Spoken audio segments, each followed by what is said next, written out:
तो स्वागत करते हैं आप सभी को दोस्तों आज के नए व्लॉग में। और आज है तारीख 29 सितंबर और आज जितिया का त्यौहार है। और आइए आप लोग को दिखाते हैं कि जौनपुर शहर में जितिया का त्यौहार किस तरह से मनाया जाता है। और ये वाकई में बहुत बड़ा त्यौहार है। और आप लोग को बताना चाहूँगा कि जितिया की आप सभी माताओं को सर्वप्रथम बहुत बहुत शुभकामनाएं। तो चलिए दोस्तों चलते हैं।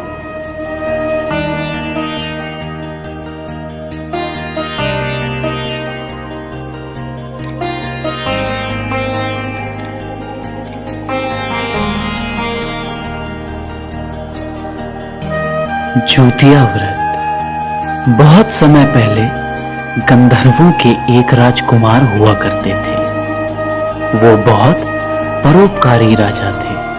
बहुत ही कम आयु में उन्हें सत्ता प्राप्त हो गई थी, मगर उनका मन सत्ता के कार्यभार में कभी नहीं लगता था। ऐसे में वो अपना राज्यपाट छोड़कर जंगल की ओर चले गए, जहां पे उन्होंने निश्चय किया कि वह अपने पिता की सेवा में अपना जीवन यापन कर देंगे। वन में उनका विवाह मल्यावती नामक एक राजकन्या से हुआ। एक दिन जब ज्योतवाहन वन में भ्रमण कर रहे थे, तब उन्होंने वन में एक व्रत महिला को विलाप करते हुए देखा। राजा ने उस महिला से पूछा कि माता क्या हुआ? तब उस महिला ने जवाब दिया, मैं एक नागवंशी स्त्री हूं। मेरा एक ही पुत्र है। पक्षीराज गरुड़ के सामने खाने के लिए प्रतिदिन एक नाग सौंपने की प्रतिज्ञा हुई है, जिसके अनुसार आज मेरे पुत्र शंखचूर्ण को भेजने का दिन है। वह मेरा इकलौता पुत्र है। अगर मेरे इकलौते पुत्र की बलि चढ़ गई तो मैं किसके सहारे अपना जीवन व्यतीत करूंगी?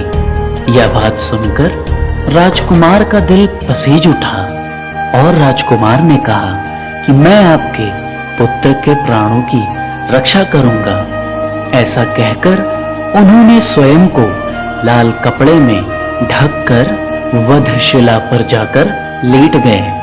तभी पक्षीराज गरुड़ वहां पहुंचे और लाल कपड़े में लिपटे हुए ज्योतवाहन को अपने पंजों में दबोचकर उड़ा ले गए और वह पहाड़ के शिखर पर जाकर बैठ गए। पक्षीराज गरुड़ यह देखकर आश्चर्य में पड़ गए कि उन्होंने जिसे अपने पंजों में फंसाया है, उसकी आंखों में आंसू और मुंह से आह तक भी नहीं निकल रही। और ऐसा पहले कभी नहीं हुआ था। आखिरकार गरुड़ ने राजकुमार से उसका परिचय पूछा और गरुड़ जी के पूछने पर राजकुमार ने अपना पूरा परिचय दिया और उस वृद्ध महिला से हुई अपनी सारी बात बता दी। और पक्षीराज गरुड़ हैरान रह गए और उन्हें इस बात का बहुत आश्चर्य हो रहा था कि कोई किसी की मदद के लिए कैसे अपने प्राणों की कुर्बानी दे सकता है। और गरुड़ जी उनकी ये बहादुरी देखकर बहुत प्रसन्न हुए और राजकुमार को जीवन दान दे दिया। और साथ ही उन्होंने भविष्य में कभी भी नागों की बलि ना लेने की बात कही। और इस प्रकार एक मां के पुत्र की रक्षा हुई। मान्यता है कि तब से ही पुत्र की रक्षा के लिए ज्योतवाहन की पूजा की जाती है।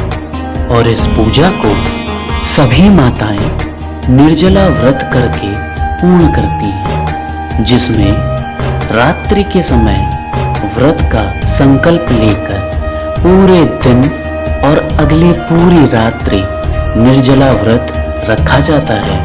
उसके बाद अगले दिन फिर से नहा धोकर पूजा पाठ करके इस व्रत का उद्धार किया जाता है। इस व्रत में सभी औरतें व्रत को रखकर नदी के किनारे जाकर पूजा पाठ करती हैं और अपने अपने पुत्र के रक्षा की इच्छा भी मांगती हैं। कहावत ये भी है कि एक महिला ने व्रत के बीच में ही पानी ग्रहण कर लिया था, जिसके पश्चात उसके पुत्र की तबीयत बहुत ज्यादा खराब होने लगी थी।